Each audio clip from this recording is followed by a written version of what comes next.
Welcome to Booked, the bookstore education podcast brought to you by the American Booksellers Association.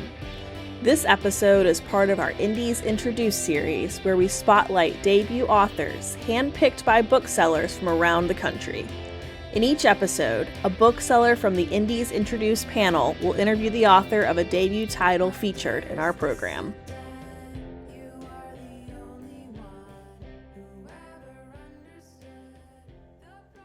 Hey everybody, I'm Suzanne Lucey from Page 158 Books in Wake Forest, North Carolina, and I am delighted to be in the company again of Alex Combs and Andrew Eakett. Did I say that right? Yep. Oh, I did. Yeah, I always mess it up. Perfect. You're a creative team and a couple who have been together for more than 20 years. You have spent much of your time studying and making art about topics relating to feminist and gender studies. Trans history, which is the name of the book, represents the culmination of a decade of journey into this topic since they both came out as trans, and it's on sale Tuesday, May 13th. Yeah. I am so excited to see you all again. We had dinner together in Denver in February, and you're both delightful. I felt like we were old friends, and it's good to catch up with old friends. I just want to ask, how are you feeling on the verge? Is it like Christmas for you? Hey, it's so nice to be here again. And yes, we're really excited. And this is Alex, by the way, just so people can recognize my voice. And this is Andrew. And yeah, it's very exciting. It's been a long time coming. It feels like we've been waiting this whole time. We've been like wanting it to be coming out and having to wait for the past 5 years. And so I guess I'm almost in shock. It feels almost like, is it really happening? But yeah, it is. A little nervous too, I suppose, because of the subject matter and the current political climate. Ugh, But that's just gonna give us more fuel to the fire, I hope. I think so too. A lot of people are really behind you. You hear about the bad ones, but Yeah, honestly, so far it's only been so much support and enthusiasm from everyone we've talked to. Well, I love your book, and I can't wait for Tuesday to happen for you. And hopefully you'll be on the New York Times bestseller, because this is important stuff. Everybody should read it. What message? We have to come down to the store too. What message or messages do you both hope readers will gain from reading your book?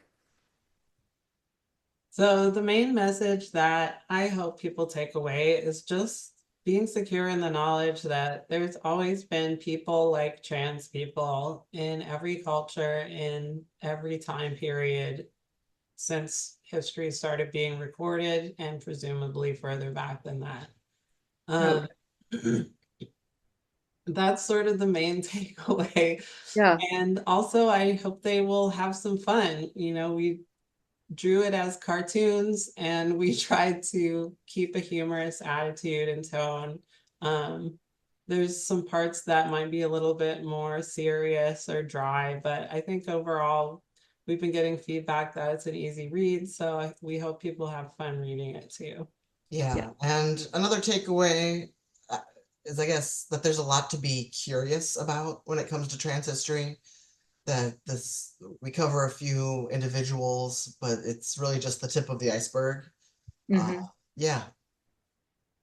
Well, I had a friend that is trans, and they read it and loved it. You actually signed the book to them, and cool. It makes you feel like there's people that have my back and people who understand you. And, you know, like I said, there's so many people behind you, so it's good. Were there any, so when you were reading and writing the book and rereading it, were there any aha moments that you had, like, oh my God, I didn't know this, or you learned something about yourself? So we've been getting kind of this question a few times about, like, is there anything that really surprised you? And I think for some people it is going to be surprising to learn that trans people, or people who are similar or part of the same phenomenon as trans people, have gone back so far and are, you know, in every culture. We were expecting to find that, but I think it did surprise me how much I found, because we had to cut so much from the book, like so much. And that was one of the hardest parts. So I would say, if anything, thought my aha moment was just like, wow, like I didn't expect to find this much. Well, I found that way too when I read it. How about you, Andrew? Yeah, it was the same for me. I felt like while reading and learning more about trans history, it all kind of made sense. Like the people seemed familiar in a way, or like the struggles sounded kind of like part of historical cycles that keep repeating. Mm-hmm. And maybe that'd be something that really sank in for me, was just the cyclical nature of trans people's place in society in the Western world. Uh, Uh-huh. that we've always been here, but there are a lot of periods where people think we haven't. Yeah. They put their blinders on. Yeah. But yeah. I have a 70-year-old woman that's so cool. She bought the Elliot Page book and she read that and she said, when I was growing up in the 40s, 50s, and she said, I always wanted to be a boy because boys always got to do everything. They were cool. They like girls had to be white gloves and pretty and quiet. And she said, then I read that book and I understood it wasn't just about wanting to be a boy or dress differently or do different things. It's how you feel inside, and I think you get that from your book too. Mm-hmm. Good. So Awesome. it's encouraging that people from that generation will talk about it too. Yeah. Yeah, and a lot of times people from that generation will remember the trans celebrity Christine Jorgensen, who's in Yeah. the book, because she was making the headlines in the 50s. Yes. You have known one each other since you were kids. Do you have kind of a shorthand when you're working, like you just understand it and then you have to put it down on paper, or you I talk it think out?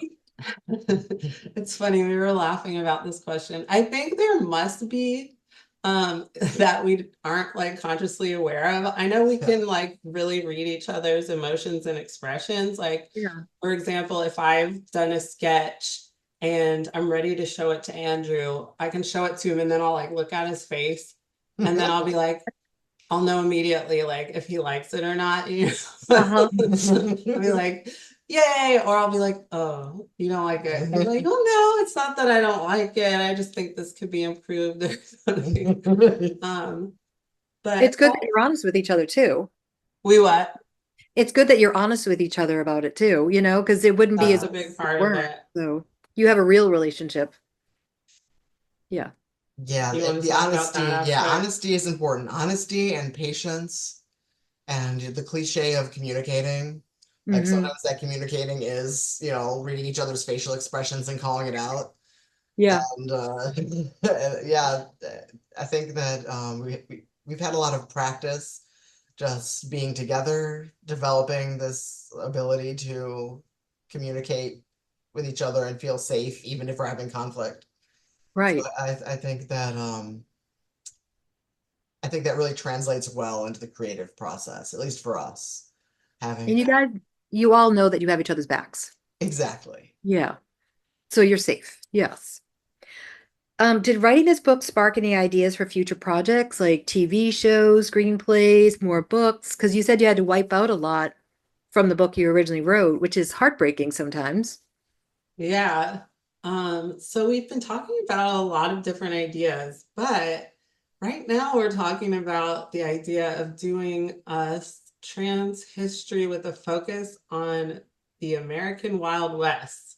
Oh, And we're cool. feeling pretty excited about this Yeah. idea. So I think there's going to be a pitch in the works Oh, for I'm excited for that. something like that.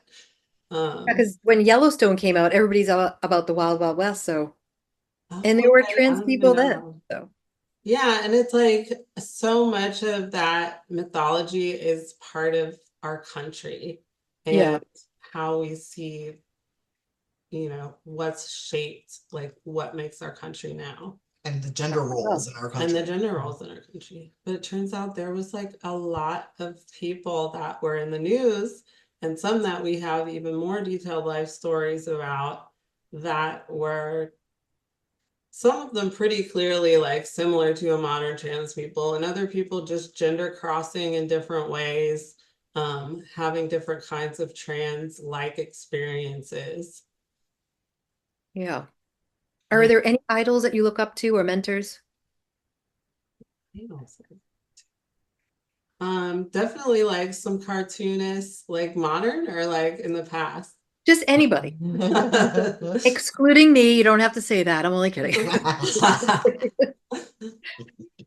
Yeah, I mean, I definitely looked up to a lot of other cartoonists that had either been my peers who were just getting their books published like ahead of Yeah. me. I went to art school here in California to one of the few comics master's programs. I think there's Nice. more popping up because it's becoming more popular.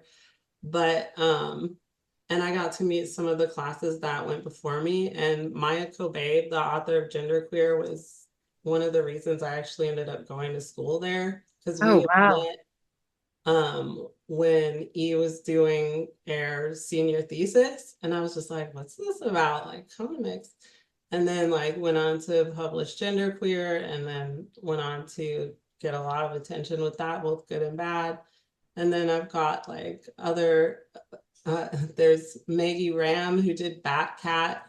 Yep. They're non-binary, and they do this really, really cute little character of this cat bat. And they Really? published a couple like books for little kids, but I mean anyone could enjoy it, I think. Yeah. And yeah, they were in a class ahead of mine. And so yeah, I feel like I looked a lot up to those cartoonists that went to my school and then went ahead of me to publish books, because it made me feel like I can do this too. You did. That's Yeah. good. You did. How Yeah. about you, Andrew? Anybody? Idols or who I look up to. I feel like I'm drawing a blank on names because I'm just always kind of trying to looking around at e- examples of behavior that I think is emulatable. But now Yeah. that I think about it, no, there is someone. Um, she just passed recently.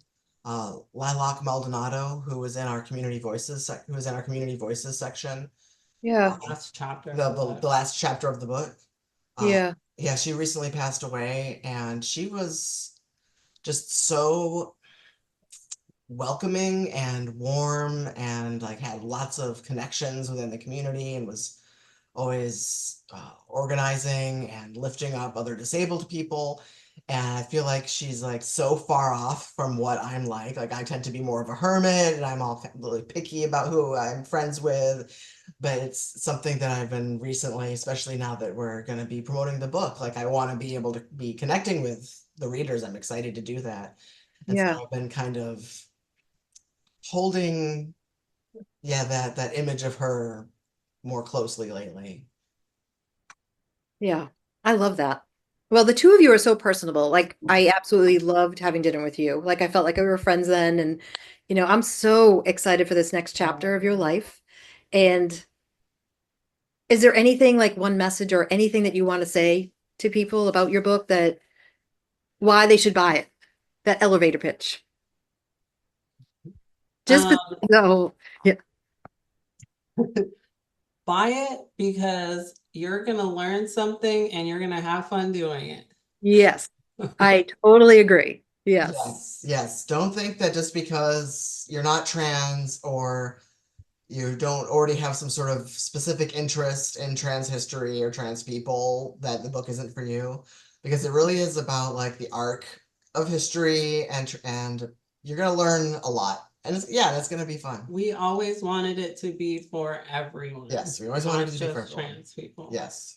And I think it is. It's very relatable. I'm not trans, but I do relate to it. And I think Awesome. history is fascinating.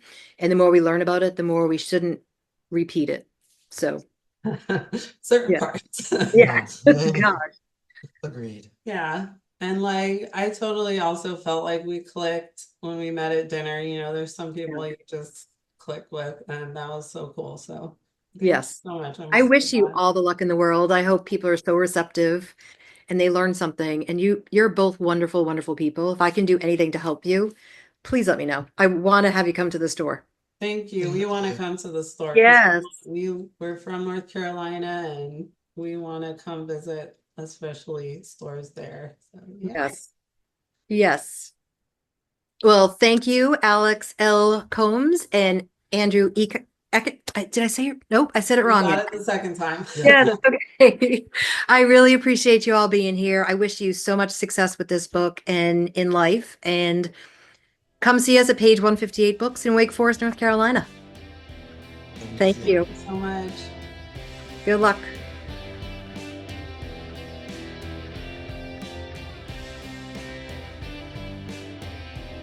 Thank you for listening to Booked, the bookstore education podcast brought to you by the American Booksellers Association. Don't forget to subscribe to the show on your favorite podcast app. Additional educational resources can always be found on the ABA site at www.bookweb.org. Happy reading!